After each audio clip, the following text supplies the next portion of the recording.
Hello and welcome back to A Better World. This is your host, Mitchell J. Rabin, and I'm very glad you're joining us again today.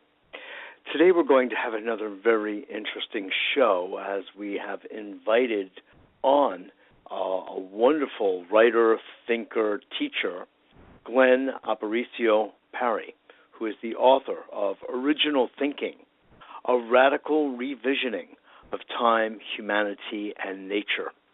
Those of you who listen to A Better World with any regularity know that we look to discuss these types of subjects and the nature of thinking and our interpretation of reality, the way our belief systems are influencing our thinking all of the time, and what we can do to revision, to expand, and take more of each other, our brothers and sisters, basically, into consideration and beyond all sentient life and even the larger cosmology in which we actually find ourselves when we look north and look up.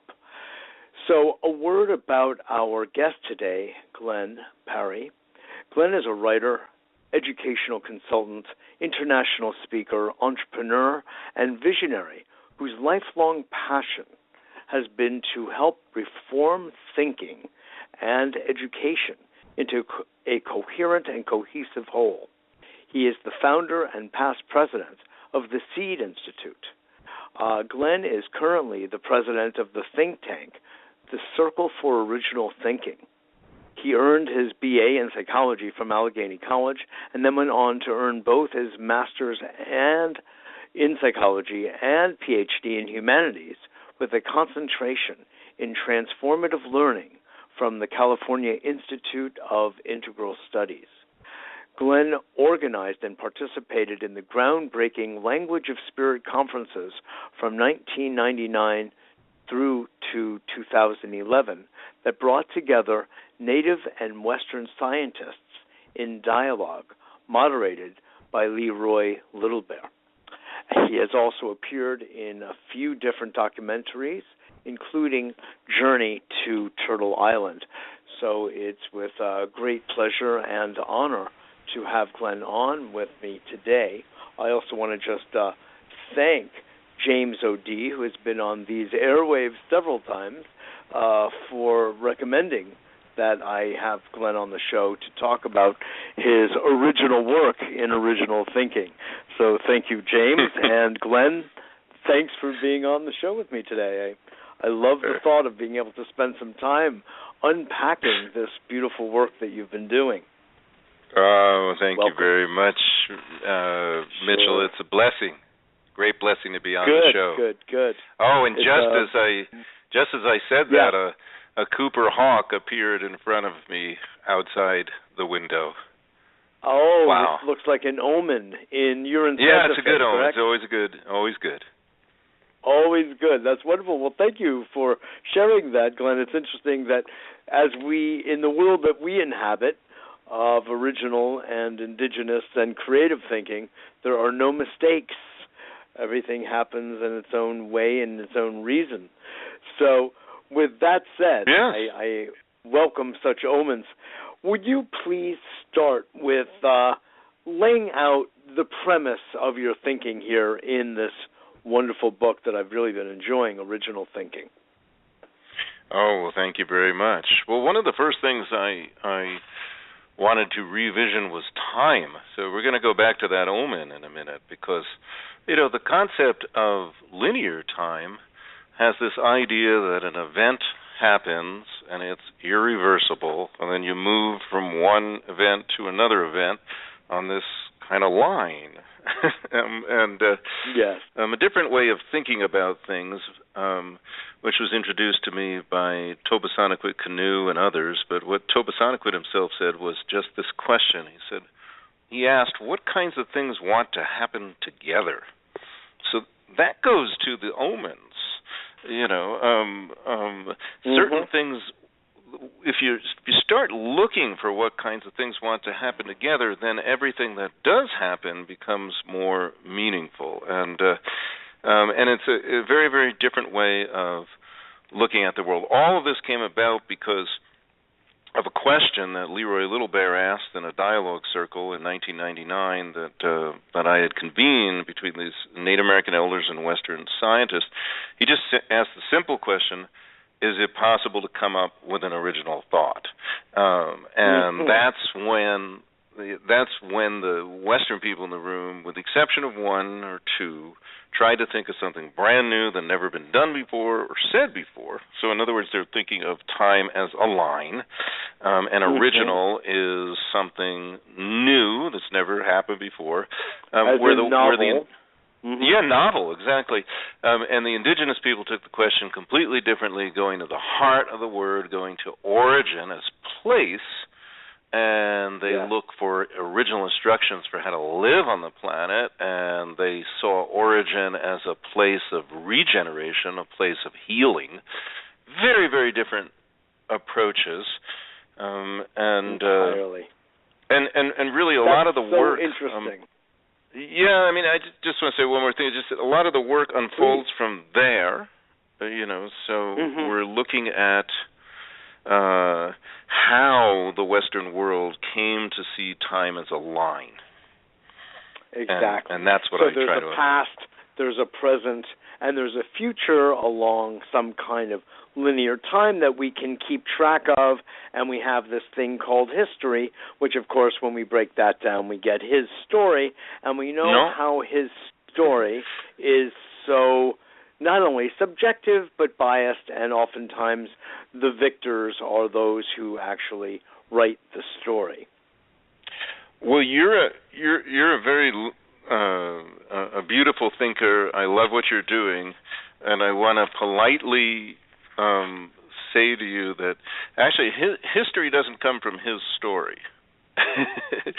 So it comes from his story. It comes from historia, which is a Greek word, meaning an in-depth examination of a particular. The word is still used in its original meaning for, let's say, a therapist wants to take a history of the person. It's not a history as like what happened on this date or not. It really doesn't come from his story, although it's a good assumption to make since we live in the patriarchal time. Well, yeah, exactly. I mean, you can't say that even though that might not be the etymology, obviously, it's not Greek as such, but it still has its own, at least superficial meaning as such. But what you're saying is historia is its root, and that meaning is more like a personal biography. Is that where? Yeah, an in-depth examination, an immersion into the story, actually into the story, and that's a very, very different way of thinking than when we're trying to. Again, it's almost like we've accepted this idea that history is about events. That's how we learned it in school. It was on this timeline. Yeah. And the timeline wasn't even invented till 250 years ago. We never even needed it before, because we just went into deep stories about it. So isn't that interesting? Yes, it is. Yes, it is. No question about it. I can't help but also just comment, maybe playfully, Glenn, that the word historia then in Greek is not that far away from the word hysteria. And I don't know if there's any other relationship.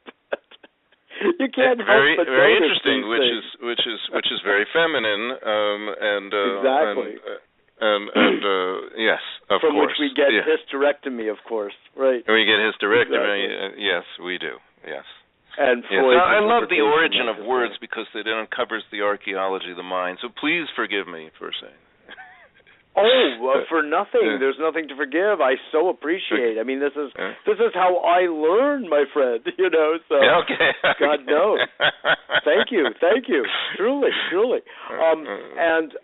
So unpacking that story, if you will, about linear time, and so when we get into original thinking, i.e., let's say we use the word indigenous, so that is, again, rooted to place. And from that point of view, everyone is indigenous because everyone comes from a certain area or region of land that is sort of their stake in it. when we use the word indigenous these days, we're usually referring to people who have a longer standing relationship to the land of their birth and those of their prior generations and ancestors. So bring that to bear on this conversation, if you would. Well, there's another interesting word, indigenous. You know, the actual root of that word is from the Greek indina, and it's really related to the guts or entrails of the earth. I mean, it's a very so if you're indigenous, you are so connected to the earth that to tear yourself away from it is going to really rip your guts out. So it's kind of that. God. That's the feeling. Yes, I hear you. You know, that's the feeling of it. But, of course, the word has so many other definitions, political definitions from the United Nations about... Yes, legalistic. Yeah. Legalistic, and a person can say, hey, you know, I'm a native New Yorker or something, or I'm a, you know, I mean, and that has validity. Right. But so I would say this. I would just say, try to verb it. You know, it's really about indigenizing. You know, it's about remembering how to connect with the land. That allows everybody to do it. Yes, exactly. Well, one of the things I found so interesting is this point that you bring up. First of all, we know that there are languages, especially, how do I put it, Native American languages, that are more process and verb-oriented, since you mentioned that, Glenn, unlike a more nominally based linguistics like English, where things are particleized and we're looking more at nouns. And that actually extends to the idea of looking at time as a series of events, as opposed to, distinct from, a process that is ongoing, like you were saying, going deep into story, where time actually feels like it ceases to exist. Very interesting. So there's this relationship between the way we tell stories and the way we engage stories, the language we're using to tell the story, and our relationship to time. Yeah, I think that's very, very true. So that's going back to where we started, the story of the stories, the getting immersion, the way we see the world is not as obvious as it appears to be. I mean, one thing that I like to talk about is dreams, because I think the way we see the world in our dreams is a vestige or a remembering, or perhaps just a rebalancing of the odd way we're seeing the world in our waking life. Because we you know, the quick story, I mean, you know, that I like to go to that happened exactly 600 years ago is and I go into it in the book, is what happened when we invented linear perspective in art, you know, because it was just this cat. I didn't say this in the book, but, you know, it was just Brunelleschi, or Brunelleschi, I'm not sure how to pronounce it, frankly.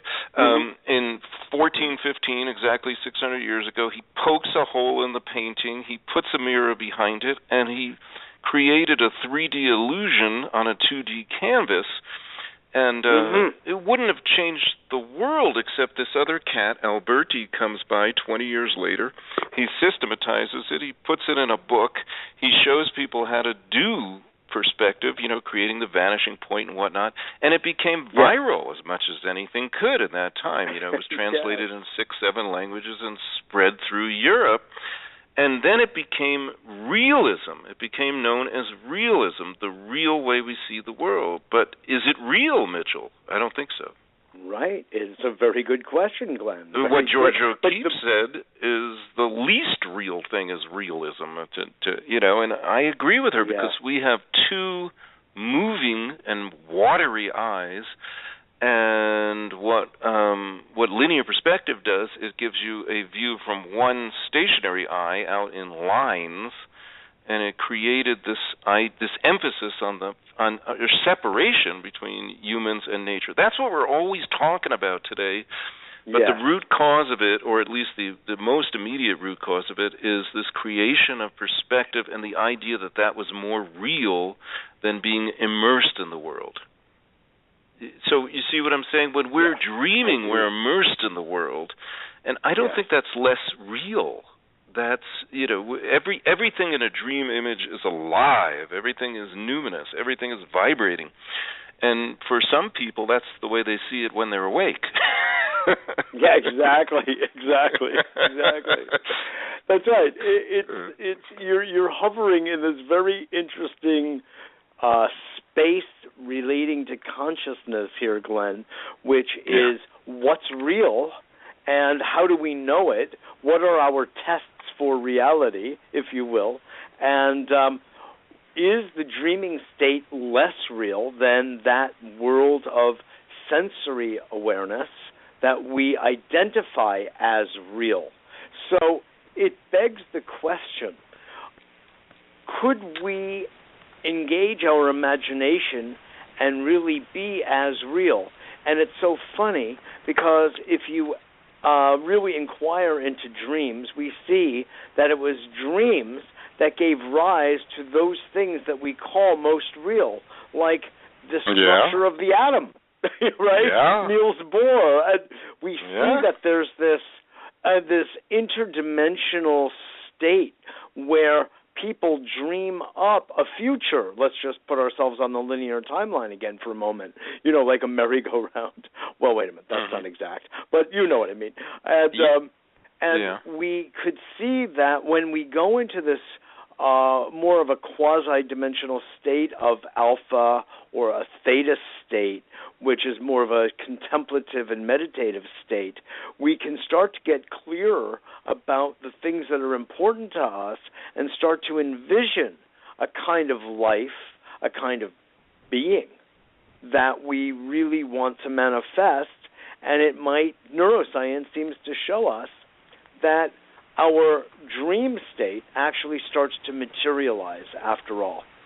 So how do you go figure that one out? Well, you brought up a lot of things there. Go for it. Go for it. Here's the way I tend to think of things.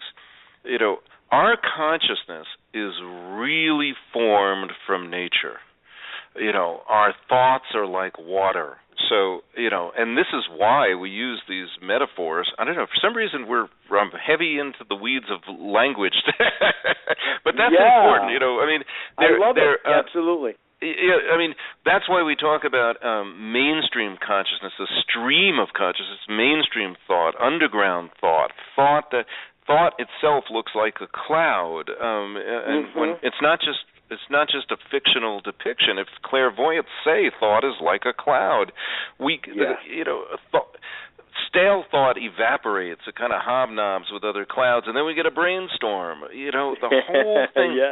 There's a reason why Native Americans traditionally knew how to control the weather, because their consciousness was interconnected with the weather, and they knew that. That's the same reason why indigenous peoples, when there was a tsunami approaching in Indonesia, went to the ocean's edge and spoke to the storm. It can be done. So here's the thing. I think everybody is receiving their consciousness from nature. It's just that we have different filters. One of the filters is language, like you brought up before. The Western language, and it goes back to linear perspective and stuff, isolates things. And so we have an abundance of nouns. Indigenous language doesn't do that. It's more immersive. It's not about linear perspective. When you see art by indigenous people, they don't generally use perspective, even though they can. And sometimes they use both. An immersive consciousness is more verby. It's moving, and that's closer to reality, I would say, because that is the way it is. And so, the reason why those dialogues ever started, the reason why Leroy Little Bear approached David Bohm, these dialogues that I later inherited and convened didn't begin with me. They began with Leroy approaching David Bohm because he really appreciated what David Bohm, as a visionary physicist, was doing. Bohm looked inside the atom and he realized there were no longer any things. That's something Alfred North Whitehead said. But But Bohm agreed, and Bohm tried to create a language or a mode of language, which he called the Rheo mode, R-H-E-O, using the Greek word to flow. And he wanted, it basically was making English into a verby, like kind of adding ing onto everything. And he did that because he realized like a gerundive, gerundive. We'll just call you you're Mitchelling, and I'll be Glenning, from now on. Exactly. So it's like Bucky Fuller talks about. I am not a noun, I'm a verb. We are right. verbs. I seem to be a verb. I think it's pretty cool way of thinking about the world.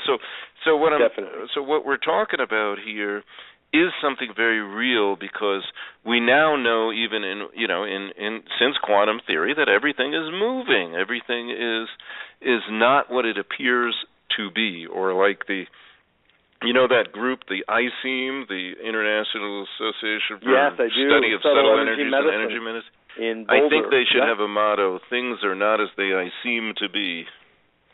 But never mind. That's cute. Right. Never mind. Also true.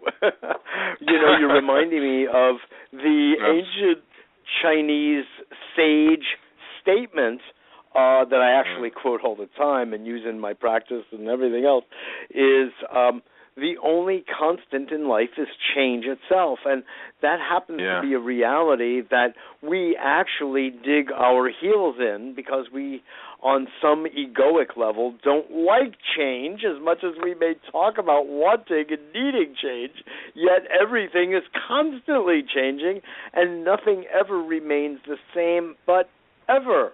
And it's just one of those ironies and paradoxes of life that we're always facing. So I very much appreciate what you're saying, and about the thoughts coming from nature and even having the elemental qualities of nature, and why in the world should we be surprised by that? We should be just, with some equanimity about it as just the way it is.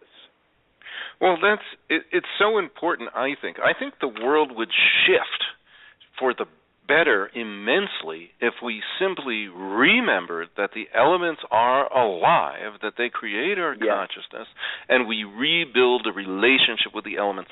We treat water lovingly. We treat water as our mother. We treat water as the source of all life. We treat the air in the same way. We breathe it in because, look, we couldn't be alive if the air, if what we breathed in was dead out there.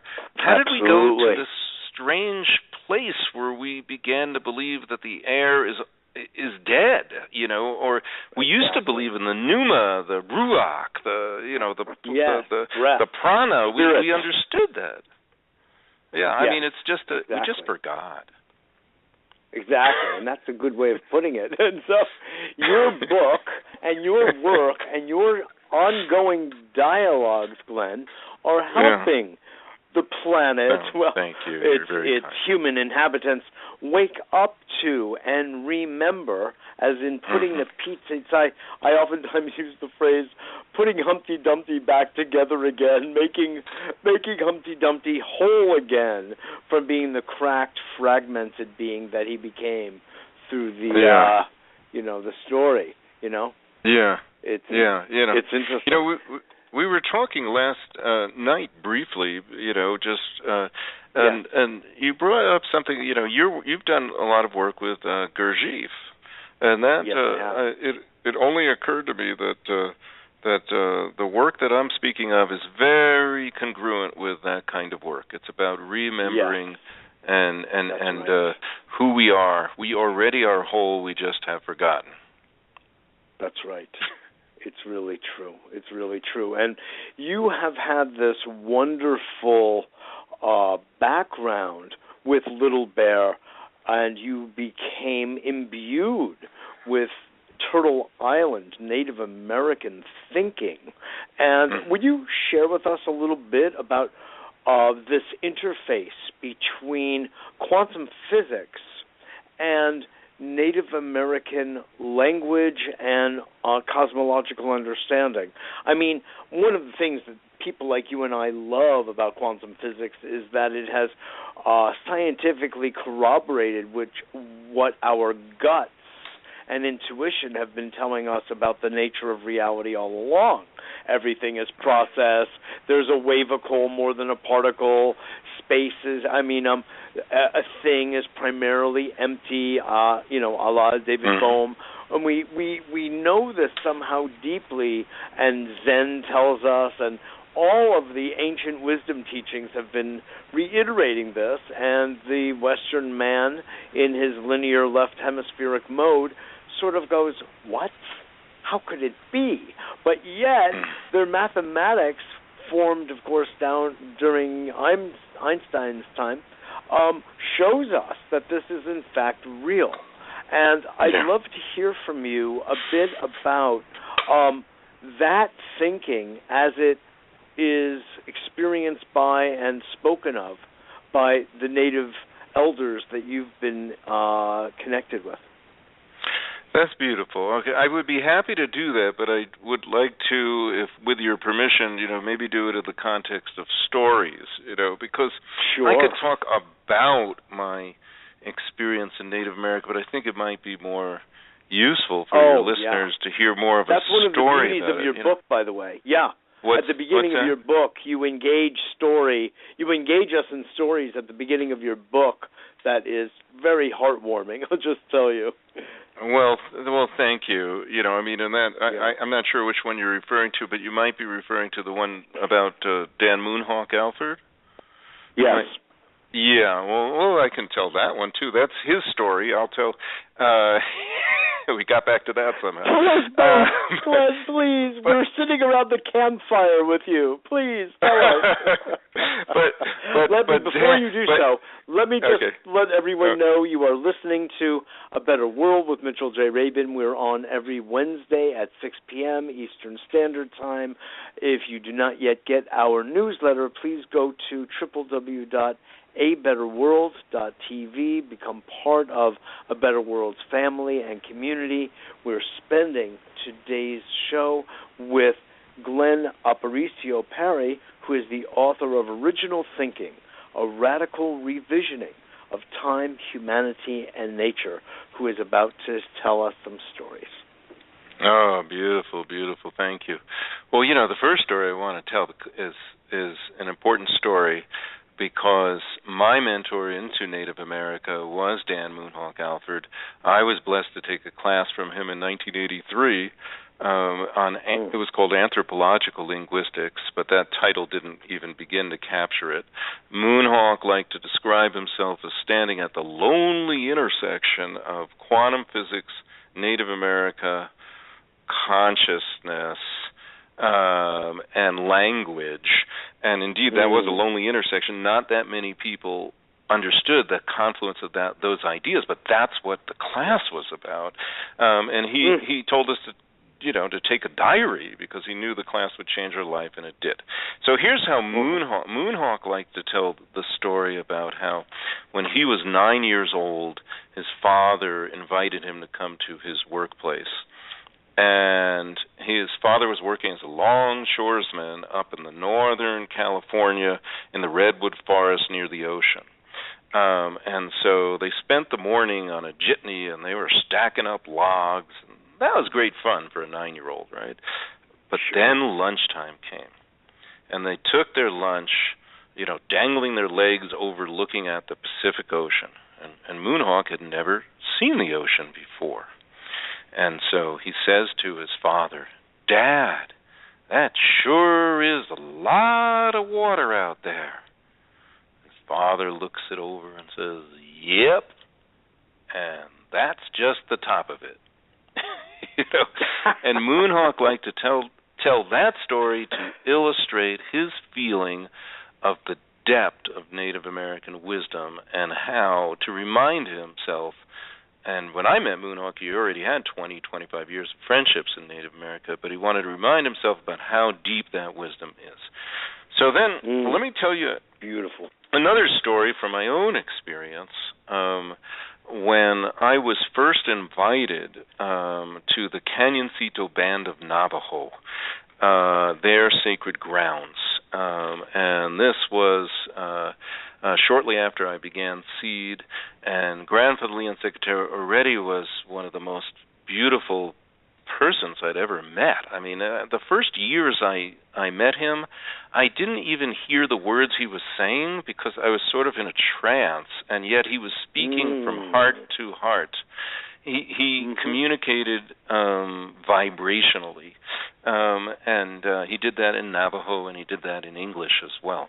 So he invited me to these sacred grounds, and the reservation of the Cañoncito Band of Navajo is only 30 miles west of Albuquerque. But to get there really isn't a passable road to the north where their ancestral grounds are.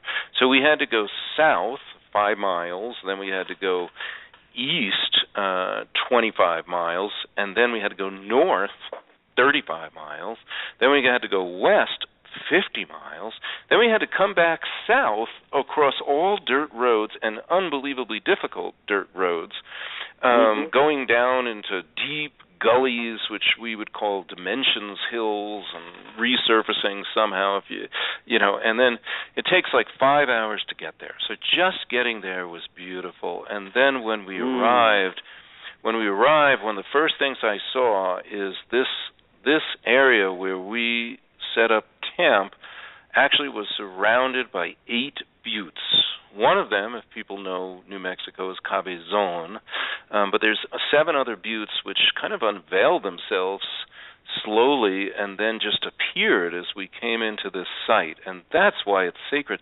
Those are the original warriors. Now, there were also young men who were acting as warriors overlooking the camp. But anyway, that first day we said prayers, we sung songs, and we told stories late into the night, and we tended the ceremonial fire. Now, I really didn't understand the concept, but for some reason, people asked me in my very first year to tend the ceremonial fire, and that was when I learned how to do that. That's when I learned that.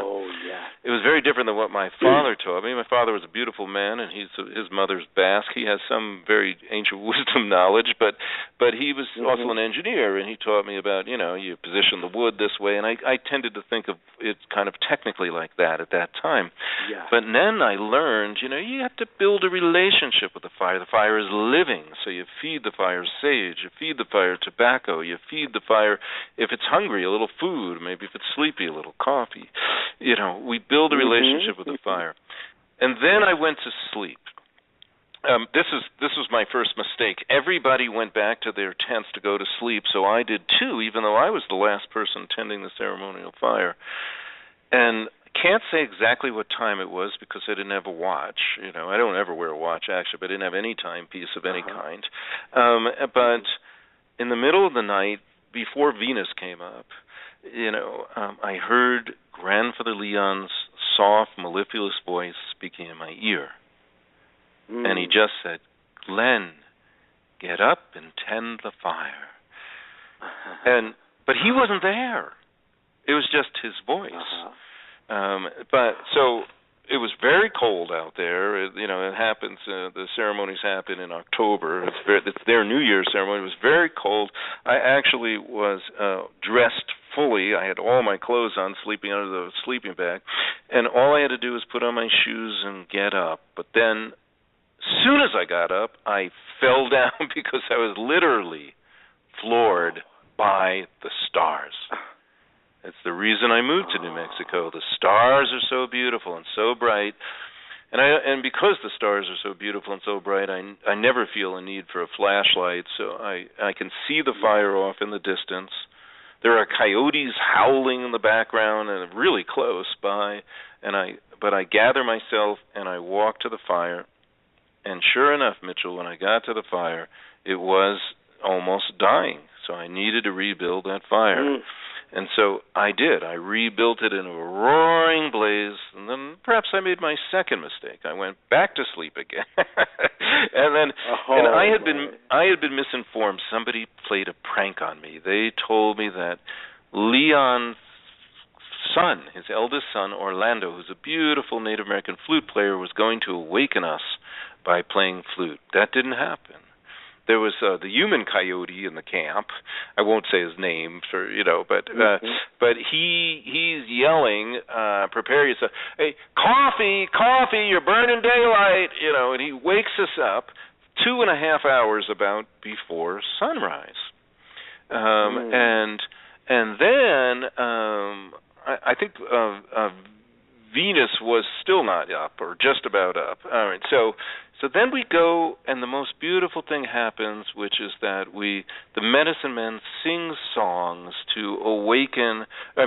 Sing songs to invite the sun to come up, and they do, and O Jonas Lee, O Jonas Lee, O Jonas Lee. They're singing, and for the 2.5 hours, and when that sun comes up, that's when I have a realization, really for the first time, I would say, that sun that's coming up in the sky is the same sun as that central fire, is the same sun as my solar plexus, is the same sun as all the lights in the sky. I understood how consciousness is light. I understood that fire in the belly, literally. And I felt it, and that was beautiful, but that's not the point of the story. Then I saw something remarkable, which is that Grandfather Leon is coming back into camp. And he wasn't, what happened was he got a message. It wasn't a cell phone message or a text message, because we don't have those things out there, but he got a message that people were lost. And then he had the power to know where they were lost and go find them, which is what he did. And what he was doing, even when I got his voice in my ear. He was not there in the camp then. He had gone to get those people. So I started to wonder, how did he do that? How did he know to speak into my ear, How did he bilocate? I assumed he must have bilocated his consciousness, and he had been able to observe the fire dimming and to speak into my ear to awaken me to go feed the fire again, right? So that's what I was kind of my premise, but I wasn't sure. So that day when we were going out to do our ceremonies and say our prayers and make offerings in sacred sites, I saddled up to Leon and I asked him, Leon, how did you speak in my ear last night? But he didn't answer. Like a lot of native elders don't answer when you're asking the wrong question. And he just, but in a way he did answer, Mitchell, because his not answering, was saying to me, Glenn, be present, don't try to figure it out, be here, right. This is beautiful, definitely. You're here to pray, you're not here to be a scientist. At the same time, or actually several days later, I heard from Orlando Secretary. Remember the eldest son who plays flute? Well, he's also trained in the medicine ways, and he said to me, Glenn, that wasn't Leon who spoke into your ear in the middle of the night. That was the fire speaking into your ear, disguising its voice as Leon so you would listen. Oh, God. And that's what I mean by the origin of our consciousness is in nature. That was my experience. That was a profound experience for me and alerted me to start looking for the source of my consciousness in that way in the future, and I really have been ever since. And that's really, that's the way, Native America has fed me. But... Oh, God.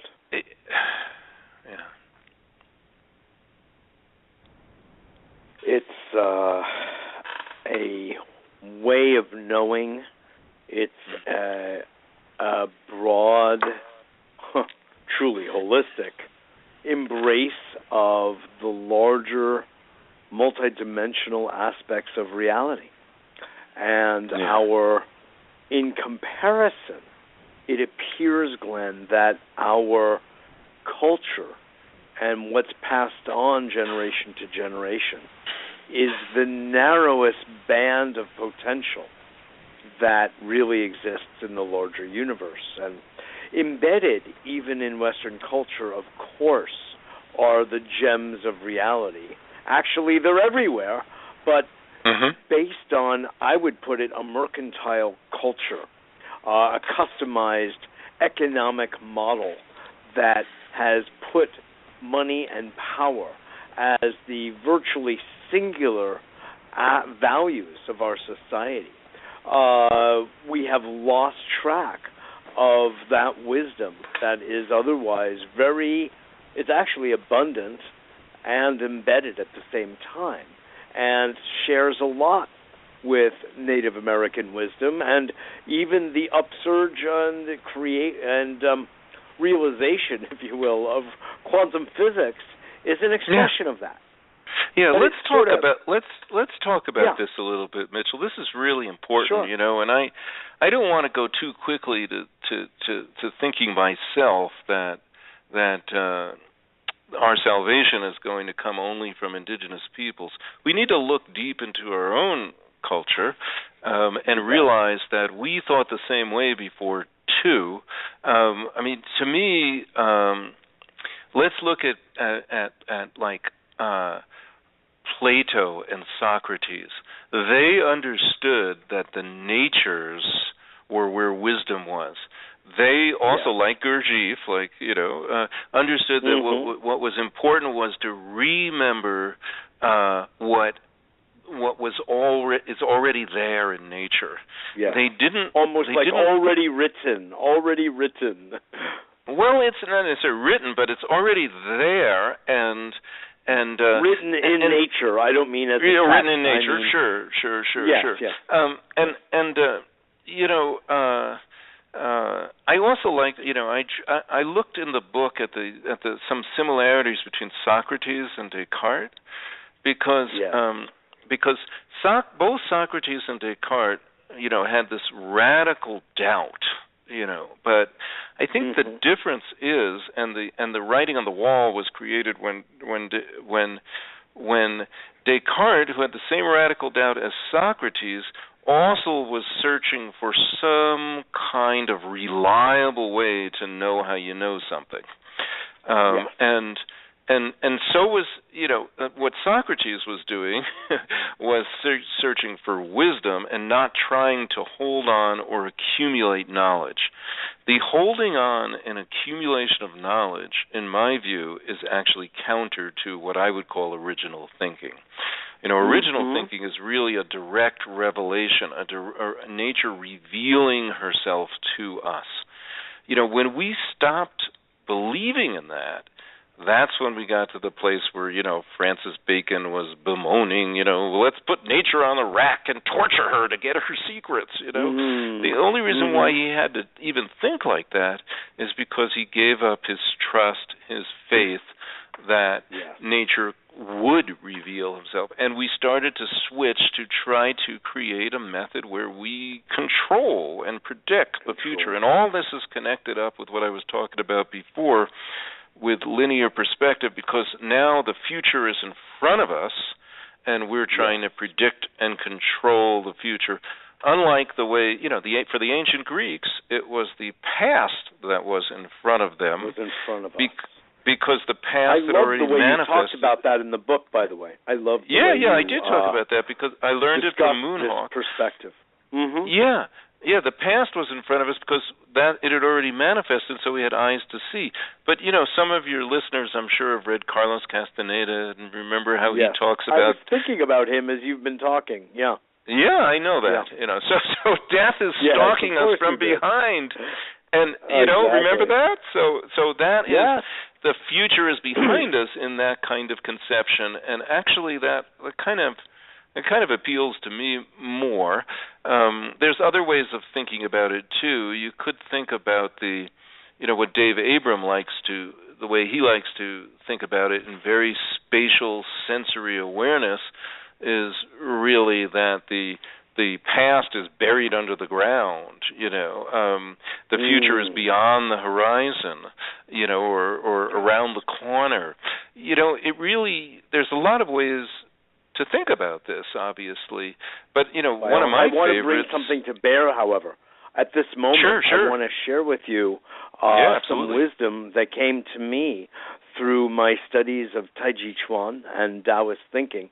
And, of course, it won't surprise you at all, Glenn, being from out east originally, that my greatest Tai Chi teacher was a bald-headed, pot-bellied Jewish guy from Brooklyn, and Lou Kleinsmith.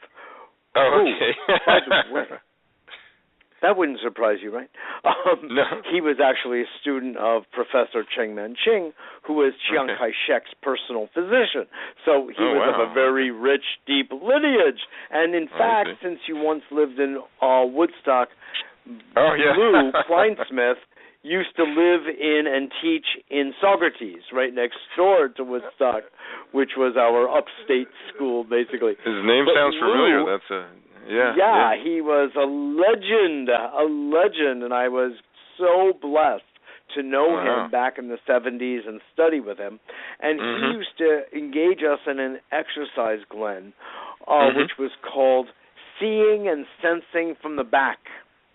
And because our eyes and our physical structure is such that our eyes are what we call in front, we would always realize that our sense of backness was almost non-existent. There's nothing in our culture that really has us relate to our own back, except if we want it scratched or massaged. And, that wasn't enough. So he had us do, right? He had us do exercises where we would open up the intelligence of our back, and of course, the kidneys are there, bladder 23, the opening of the gateway of non-form to form in the Chinese Taoist cosmology of going from pre-chi to chi in the body, and so there's an entire world. Sorry. Okay, go ahead. Just kidding. There's a whole world back there that we are not cognizant of because we're always cognizant of what is up here. So I just wanted to bring that to bear in all that you're sharing with us. That's very good. I think Jason Kidd, the basketball player, probably took that class too because he was good at, passing to people behind him. And, I ride my bicycle all over New York City. And I can only tell you that over the course of years and because of my Tai Chi practice, I am super sensitive to all that's going on behind me every bit as much as I am what's in front. And that's sort of beautiful. A real-world expression of this kind of wisdom in action, if you will, and, just to share with you.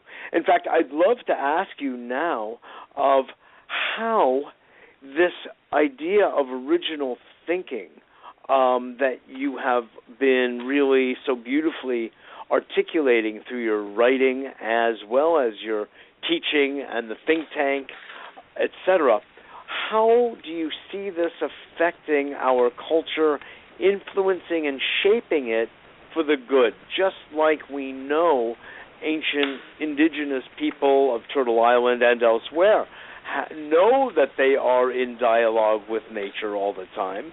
They know that we can influence weather patterns and have been doing so for thousands of years, that Castaneda brings us the wisdom of shape-shifting, which idea has certainly entered our culture as we become more sensitized to shamanic wisdom.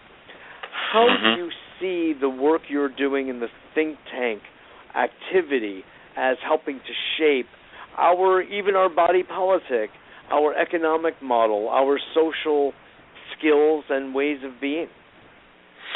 Wow, that's a big question, and I don't know that I know the answer to it, but I'm gonna share with you just my current state of thinking. Sure. First of all, the steering committee that I'm working with, they almost don't like the word think tank, so we're really a think tank. Yeah. We are and because we begin from, the origin of thinking is thanking. I put that in my book, and I didn't have to highlight it because I said, remember this if you do not remember anything else from the book. Yes. The origin of thinking is thanking. It's thinking that begins in wholeness remains in wholeness. So, and that really is what we want to emphasize. So we're really, in a way, a think tank. Where a think tank tends to identify a problem in the society and then try to create a solution. And it's also very mental. It's very head-based. Yeah. It connotes the head brain distinct from the heart brain or the gut brain, for that matter. So I very much appreciate your point. That's right. So, in a sense, the work of the Circle for Original Thinking is we're partly a meta think tank. We're a think tank about thought, about the origin of thought and how it manifests in the world. But our purpose is different than problem solving. Our purpose is in reconnecting us and remembering and restoring our connection to the source of our consciousness, and then seeing how that plays out in the society. Because when we don't realize that, we know that our thinking creates some incoherency in the world, and that's kind of where we're at now. I mean, I do see the Circle for Original Thinking affecting the public discourse, because we really need to get to the root of things. We need to. That's what I try to do in the book. That's what I think we can do through the Circle for Original Thinking vehicle, and it's kind of unlimited. I don't know where it's going to go, really, but the more that we look at the core thoughts that create the situation, then we can begin to see how we can heal this incoherence and inconsistency. I mean, that's my next book is going to be about politics, actually, and I know people may be horrified to hear that, perhaps, because people are very disenchanted. I don't think so. You're not horrified, good. But no, for me, not at all. Okay, good. To the contrary. Because actually, our mutual friend James O.D. is delighted that I'm going to move in this direction, because what I want to do is seek to dissolve the apparent dichotomy between different ways of thinking. So, for instance, between liberals and conservatives. So that's one place to start. And there's just so much that can be unveiled there. But really, let's take the Republican and Democratic parties, for instance. They're dance partners in ways that they don't ever realize. So, 150 years ago, the Republican Party of today was more like the Democratic Party of 150 years ago, and the Democratic Party was what's that? Yeah, it was the Republicans Liberal Party. Yes, they were the party that was against slavery. Obviously, Abraham Lincoln was a Republican, That's right. and the Republican Party continued to be the party that was more for civil rights right up until the 1960s. There were more Republican votes for civil rights legislation in the 1960s than there were Democratic votes. A lot of people don't realize that, and it's only then that the Southern Democrats fled the party and became the base of today's Republican Party. So, this kind of thing happens. Yeah, this kind of thing happens all the time because that's very interesting. I noticed I almost slipped into a New York accent. I'm talking to you, but I don't normally have that. But anyway, what's happening is that seeming opposites, seeming polarities are really dance partners. So we have to learn how to dance with that. We have to learn how to not make an opposite opinion into an other or just wrong. We need to see how that is actually unfolding in life. That's the beginning premise of and it's part of the work of the Circle for Original Thinking also. I'm all for it. In fact, there have been people who have taken up this same subject and have created fora where Democrats and Republicans, I'm trying to remember who it was, one or two that I have come across in the last year, that are establishing different kinds of environments, contexts for Republicans and Democrats to come to the middle ground and see what it is they agree on. I mean, certainly they all agree on taking money from the same sources. Ho, ho, ho. And, that's no problem. But ideologically, well, ideologically, there are differences.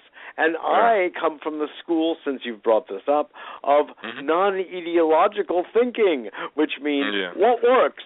What works? How could everyone be served? I know that's not that sexy, but I like it. Well, it's very important. I believe, what I would like to see in the world is conservatives who conserve things that are worth conserving, like the air, the water, the earth. The elements. You bet. I've said that all along. I used to say that to my father, Glenn, when I first started coming of age as a young teenager, looking at the pollution in Bridgeport, Connecticut, as we drove by, and I was utterly horrified by the black soot coming out of the smokestacks. And I'm not going to tell the whole story, but that is basically, I said, Dad, if the conservatives are for this, what is it they want to conserve? I said, I'm a true conservative. All environmentalists are actually conservatives because we want to conserve nature.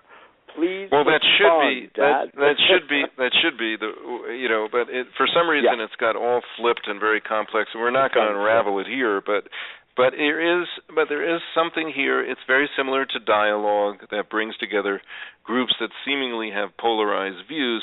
If you just listen for the purpose of understanding rather than to ready your reply, that's why I'm for dialogue. The concept of debate is a very silly concept, and in today's debate doesn't really actually help generally. Solve anything. And it doesn't tend to solve things, and it's tremendously fraught with, appearances. I mean, which makes for great satire. I mean, I love Saturday Night Live coming on, and the character who's playing Hillary Clinton starts by saying, "I think you're going to love the character of Hillary that we prepared for you tonight." Right. No, it's so you're right. It's right. I find that humor, at the end of the day, even though I'm deeply involved in the healing arts, professionally, I find, Glenn, that after all, and this is cross-cultural, and that humor is the thing that unites. It's the power of humor that brings people together. When they smile together and laugh together, a morphogenetic field gets created that nothing can touch. I've developed an entire scenario for people such as Obama and Putin to come together, listen to original Russian folk songs, drink a little vodka, and actually sit down, laugh together, and get down to real business. Huh? Anyway, well, I think it's great. I mean, you're onto something. It's very important. Yes, I mean, and people do realize that sometimes, and sometimes they act on it. And that's right. And certainly, we can encourage it. Exactly, we really can. Well, I feel your book helps to really advance the conversation of our seeing from a larger and higher point of view and a deeper, more rooted point of view. I want to just quote something that has been swimming in my head since we began, when you said the wonderful phrase that our thoughts come from nature. And then I kind of followed by saying, yes, they're elemental. I was thinking about a very, I felt, poignant comment that my dear friend Terence McKenna said back in the mid-'90s, early 90s actually, when I was with him in a workshop in downtown Soho, when he was asked in the class, Terence, what is God? And he said, biology. And he could have easily have said nature. It was just his way of putting it. But I felt he was absolutely right on the track. Well, he's saying, the study of life, is God. Correct. And yeah, I mean, I probably would go more toward the elements, light, air, water, earth, but it's the same thing, really. It is. Theos. Life One thing I wanted to bring up that's moving through me these days in partnership with Rob Williams and the Psyche people. We were discussing that. Yeah, they work with shifting habitual patterns of thought and behavior that limit a person's ability. Because when I first met Rob, he said, Glenn, if you're saying that your thoughts come from nature, then it seems like nature is kind of suicidal because we're doing all these things that are kind of, corrupting nature. We're polluting the water, we're polluting the air, and he had a really important point. So I think and it became the basis of an agreement of, partnership because, his work is about aligning people with to receive directly and get their filters and interference patterns not exactly out of the way, but to become congruent, to become constructive patterns, and so you can receive the message directly, and that makes all the sense in the world because you know how far our world has come in the last. This wasn't like this. I'm sure that a long time ago, we all were pretty directly connected with nature, with our thoughts. That's why the origin of thinking is thanking in many languages, because originally all our thoughts were prayers. They connected us with nature. But somewhere along the line, we did go astray, so much so that when somebody now can receive directly from nature, we call it a revelation, and we're ready to start a religion over it. That's good. but we all ought to be doing that. I mean, that's our birthright is to allow nature to reveal herself to us. That's right. So, I love it. That's beautiful. I want to. We're almost out of. It sounds so weird talking linear time units. Phrase. We're almost out of time. Well, where did it go? That actually brings up. There it goes now. Another really salient point you make in the book is the dimension of time as us, we being time. I got to tell you, with all my inner work and outer study, etc., over the course of years, I felt that was such an interesting thing that I had not encountered quite articulated the way you did. I really, really was engaged by that. The credit goes to grandfather Leon Secatero, because he's the one who said, and it just moved through me. He said that time is the fifth element. Yes. Now he didn't explain it to me, so I did come to my own interpretation. So if the elements are light, air, water, earth, because Leon said light instead of fire generally, light, air, water, earth, and time is the fifth element.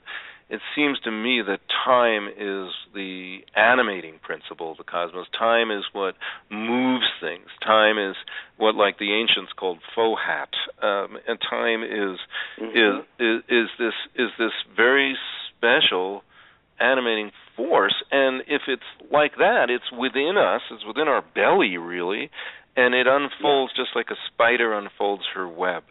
And isn't that beautiful? I mean, once you think like that, then you don't really, that's really the original way we thought about time, and it's only, after linear perspective was invented and clocks were invented and stuff, that we began to think of time as an abstraction apart from us.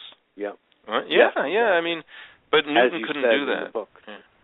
Right. Yeah. And it's so interesting that these earlier scientists at the time of the Renaissance were also, and you note, of course, in your book, they were very religious men. So they were open to spirit on yes, some they were. very important levels, and there was no disparity or polarity between being a religious man and being a scientist. I think That's right. it was only later that the Roman Catholic Church decided to drive a wedge between them for various economic and political reasons. That's a whole other conversation. Yeah. But that's an in-depth conversation, but you're right. They were Indeed. united because, science, remember, exactly. only means to know. Exactly. Yeah. I'd like to conclude with revisiting a comment you made that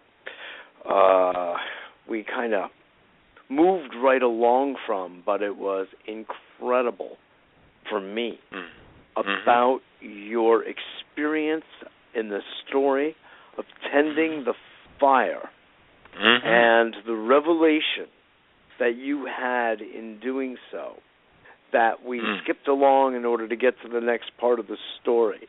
But would you please share with us internally that epiphany, that connectedness that you experienced? You're talking about when the sun rose up over the hill in the morning. Yeah.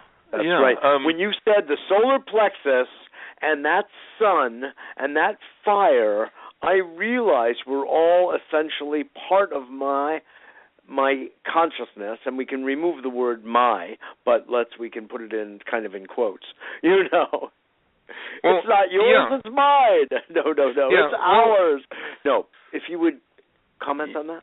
I can comment on that and maybe even augment it a little bit, because one of the things that I learned from Nancy Maryboy, a Navajo who was part of our dialogue circle, she spoke of the word Tsutsuyo, which was the Navajo word for the original light of our consciousness. And this is really getting to what I came to understand as original thinking. So for a Western astronomer, we look up in the sky and we tend to say that light is coming from an ancient time, that it happened a long time ago. We sometimes paint it as an illusion. It's not really now. Well, yes. I think it's both. So it's not that it's untrue what the astronomer's saying, but at the same time, it also is happening for us now in our bodies. Yes. So it's why I think the stars are associated with the ancestors, because they are our ancestors.